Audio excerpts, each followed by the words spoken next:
तो चलिए दोस्तों वीडियो की शुरुआत करते हैं। सबसे पहले बात करते हैं वारी एनर्जीज लिमिटेड के बारे में। बट इसको डिस्कस करने से पहले अगर आपने अभी तक चैनल को सब्सक्राइब नहीं किया है तो चैनल को सब्सक्राइब करके बेल आइकन को प्रेस कर लो और सेबी रजिस्टर्ड टेलीग्राम चैनल को भी ज्वाइन कर लो, जिसका लिंक आपको डिस्क्रिप्शन में देखने को मिल जाएगा। और एक डिस्क्लेमर भी है, जो भी न्यूज़ एंड अपडेट्स हम लोग कवर करेंगे वो सारी एजुकेशन पर्पज़ के लिए है, सीखने के लिए है। तो इसको किसी भी तरह का इन्वेस्टमेंट एडवाइस मत समझना, आप खुद से भी रिसर्च और एनालिसिस कर सकते हैं। चलिए दोस्तों वीडियो की शुरुआत करते हैं। सबसे पहले बात करते हैं वारी एनर्जी से रिलेटेड कुछ इंपॉर्टेंट न्यूज़ एंड अपडेट्स के बारे में। दोस्तों वारी एनर्जीज रिन्यूएबल सेक्टर में काम करती है और रिन्यूएबल सेक्टर की जितनी भी कंपनी हैं, खासकर जो कंपनी यूएस में बिजनेस करती है, वो सारी कंपनी का हालात आज के दिन काफ़ी ज़्यादा ख़राब था। जिसमें वारी एनर्जीज की बात कर लेते हैं, प्रीमियर एनर्जीज की बात कर लेते हैं और विक्रम सोलर की बात कर लेते हैं। ये सारी कंपनी की परफॉर्मेंस काफ़ी वीक थी। वारी एनर्जी से एक टाइम पे 5% से ज़्यादा की गिरावट आपको रिपोर्ट करती हुई दिख रही थी। इसका सबसे बड़ा कारण यह है कि यूएस ने 123% एंटी डंपिंग ड्यूटी लगाया है इंडियन सोलर इंपोर्ट्स पे। और इसी कारण वारी एनर्जीज और बाकी सोलर कंपनी जो कि यूएस में बिजनेस करती है, वो सारी कंपनी आज के दिन काफ़ी ज़्यादा डिस्टर्ब हुई थी।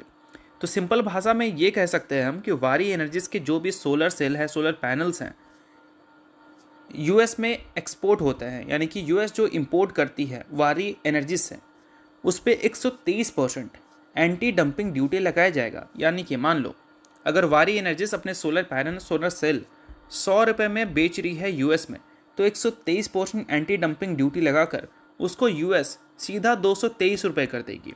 अब ऐसा कोई भी कंट्री क्यों करती है, एंटी डंपिंग ड्यूटी लगाकर प्राइस को महंगा क्यों करती है? ताकि यूएस की जो कंपनीज़ हैं उसको फ़ायदा मिल सके। देखो सिंपल भाषा में ये है कि जो बाहर की कंपनी होती है और जो इंडियन कंपनी होती है, दोनों के मैन्युफैक्चरिंग सेम होते हैं, बट दोनों के जो प्रोडक्ट्स के प्राइजेस होते हैं वो अलग होते हैं। ज़्यादातर देखना कि चाइना के जो प्रोडक्ट के प्राइजेस हैं वो इंडिया में आपको सस्ते देखने को मिलते हैं और इंडियन कंपनीज़ के प्रोडक्ट के प्राइजेस आपको महंगे दिखते हैं। अब जो चाइनीज़ प्रोडक्ट के प्राइजेस हैं, ऐसा नहीं कि उस पर चाइना कुछ कमा नहीं रही है, कमाती उसमें भी है, बट इंडियन गवर्नमेंट क्या करेगी, एंटी डंपिंग ड्यूटी लगाएगी ताकि चाइना के सस्ते प्राइजेस को देकर आप इन्फ्लुएंस ना हो और सिर्फ चाइना के प्रोडक्ट को ना खरीदो, आप इंडियन कंपनीज़ के प्रोडक्ट को भी खरीदो, जिससे इंडियन कंपनीज़ को बचाने का काम करती है गवर्नमेंट। और वही चीज़ यूएस गवर्नमेंट ने भी किया है। एंटी डंपिंग ड्यूटी उन्होंने लगाया है सोलर सेल, सोलर पैनल्स पे जो इंडिया से इंपोर्ट किए जाते हैं। और ऐसा नहीं है कि एंटी डंपिंग ड्यूटी उन्होंने सिर्फ इंडिया पे लगाया है, इंडोनेशिया पे भी लगाया है एंड लाओस पे भी लगाया है। बट शॉकिंग बात यह है कि इंडिया पे जितना एंटी डंपिंग ड्यूटी लगाया गया है उतना इंडोनेशिया या फिर लाओस पे नहीं लगाया गया है। इंडिया पे एंटी डंपिंग ड्यूटी 123% का लगाया गया है और वही इंडोनेशिया के जो एंटी डंपिंग ड्यूटी रेट्स हैं वो 35.17% है और लाओस की बात करें तो 22.46% है। तो इंडिया पे देखा जाए तो बाकी एशियन कंट्री के कंपैरिजन में ज़्यादा एंटी डंपिंग ड्यूटी लगाई गई है। तो ये सारी चीज़ों के बाद वारी एनर्जीज इसलिए परेशान है क्योंकि वारी एनर्जीज की अगर आप ऑर्डर बुक को देखोगे तो उसका 60% ऐसा ऑर्डर है जो कि यूएस के मार्केट से लिंक है और वारी एनर्जीज के जो रेवेन्यू देखते हो आप, उसका 29% यूएस से ही आता है। अब यूएस से इतना बड़ा बिजनेस कंपनी कर रही है और यूएस से 123% की एंटी डंपिंग ड्यूटी लग जाए तो कहीं ना कहीं ये जो 29% का कंट्रीब्यूशन है ये हो सकता है 25% पे आ जाए या 20% पे आ जाए या फिर 15% पे आ जाए। तो मार्केट क्या एज्यूम करेगी? मार्केट यही एज्यूम करेगी ना कि यूएस से आने वाला जो बिजनेस है वो पहले जैसा में भी हमें देखने को ना मिले, स्लो डाउन उसमें देखने को मिल सकती है। और इसी वजह से वारी एनर्जीज और बाकी सोलर कंपनी जो यूएस में बिजनेस करती है उसकी परफॉर्मेंस आज के दिन हमें ख़राब देखने को मिली है। अब इन सारी चीज़ों के बाद थोड़ा सा नूरानी चेहरा देख लेते हैं हमारे प्राइम मिनिस्टर का और यूएस के जो प्रेसिडेंट है उनका। क्योंकि वैसे तो हम बोलते हैं इंडिया और US is a good friend, but जो ट्रम्प कर रहे हैं इंडिया के साथ वो कहीं से भी गुड नहीं है, ये कंप्लीट बैड है। गुड है तो अमेरिका के लिए है, बैड है तो सिर्फ और सिर्फ इंडिया के लिए है। क्योंकि पहले जितना हम टैरिफ लगाया करते थे अमेरिका पे, उसको अब हमने ज़ीरो कर दिया है। अमेरिका पहले इंडिया से 4% टैरिफ लेती थी, अब उसको उन्होंने बढ़ाकर डबल डिजिट में ले गई है। तो ये सारी चीज़ें कहीं ना कहीं सिर्फ और सिर्फ यूएस को फ़ायदा कर रही हैं। हमारी गवर्नमेंट कंप्लीट इस पर चुप है। अब कितना ये चुप्पी लंबा चलेगा ये सारी चीज़ें देखना तो इम्पॉर्टेंट है। बट अभी जो जो चीज़ें चल रही है उससे सवाल ज़रूर पैदा होता है कि हमारी गवर्नमेंट फिर क्यों ये बोलती है कि यूएस इज़ माई फ्रेंड। ये कहीं से भी फ्रेंड वाली बात है ही नहीं। क्योंकि ये विन विन सिचुएशन भी नहीं है, ये कम्प्लीटली वन साइडेड सिचुएशन है जिसमें यूएस को ही फेवर मिल रहा है। अब दोस्तों वीडियो में आगे बढ़ने से पहले बात कर लेते हैं सेबी रजिस्टर्ड टेलीग्राम चैनल के बारे में। यहाँ पर कई सारी चीज़ें आपके लिए काफ़ी ज़्यादा यूजफुल रहती है, तो अगर आपने अभी तक चैनल को ज्वाइन नहीं किया है तो वेट मत करो, अब फटाफट जाकर चैनल को ज्वाइन कर लो, लिंक आपको डिस्क्रिप्शन में दिख जाएगा। ज्वाइन करने का सबसे बड़ा बेनिफिट ये है कि मार्केट खुलने से पहले मार्केट से रिलेटेड क्या ऐसी इंपॉर्टेंट न्यूज़ है, यानी कि प्री मार्केट न्यूज़, वो सारी चीज़ें आपको यहाँ पर अपडेटेड देखने को मिल जाती है, जिसको आप चेकआउट कर ये आइडिया लगा सकते हैं कि मार्केट का बिहेवियर कैसा रह सकता है। और इसके अलावा दोस्तों मल्टीपल कंपनीज़ में रिसेंट टाइम में मार्केट वॉलेटिलिटी की वजह से काफ़ी भयंकर फॉल देखने को मिला है, तो उन सारी कंपनी के टेक्निकल्स को भी प्रॉपर एनालिसिस कर यहाँ पर अपडेट किया गया है, जिसको भी आप चाहो तो चेकआउट कर सकते हो बिल्कुल फ्री में। तो लिंक डिस्क्रिप्शन में है चैनल का, लिंक के थ्रू जाकर चैनल को बिल्कुल आप फ्री में ज्वाइन कर लो। तो चलिए दोस्तों बात कर लेते हैं अब अगली कंपनी के बारे में। अगली कंपनी का नाम है CDSL यानी कि central depository services India limited. अब दोस्तों CDSL की बात करें तो 52 वीक हाई से ये कंपनी काफ़ी अच्छा खासा नीचे है। 28% की गिरावट ये कंपनी में 52 वीक हाई से आपको देखने को मिल जाएगी। ऑल टाइम हाई से देखोगे तो गिरावट का नंबर आपको ज़्यादा भी देखने को मिलेगा। अब ये कंपनी में गिरावट क्यों हमें देखने को मिल रहा है, इसका सबसे बड़ा कारण है कंपनी का बिजनेस, जो कि वैसा परफॉर्म नहीं कर रहा है जैसा परफॉर्म किया करता था। 5 साल का ग्रोथ CAGR देखोगे, प्रॉफिट एंड रेवेन्यू का दोनों इंप्रेसिव है।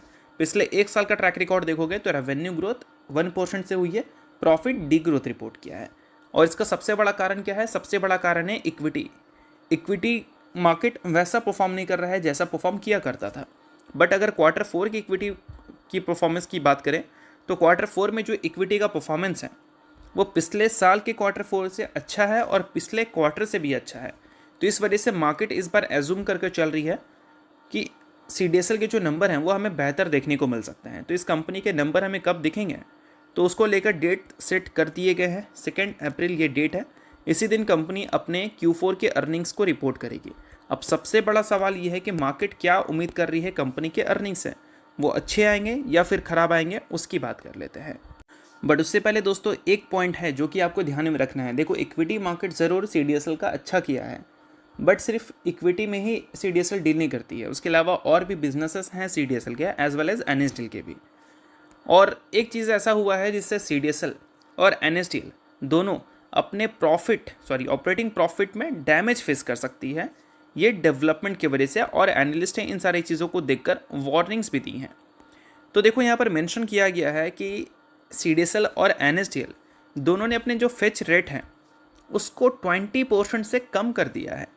फेच रेट को 20% से कम कर दिया है, तो इसका मतलब क्या है, इसका मतलब ये है कि पहले जो फेच रेट 35 रुपये हुआ करता था पर KYC, अब उसको 28 रुपये कर दिया गया है। यानी कि एक KYC करने पे बोल सकते हैं पहले 35 रुपये मिला करता था CDSL NSDL जैसी कंपनीज़ को, अब 28 रुपीज़ मिलेगा। 20% से इसको इन्होंने कम कर दिया है।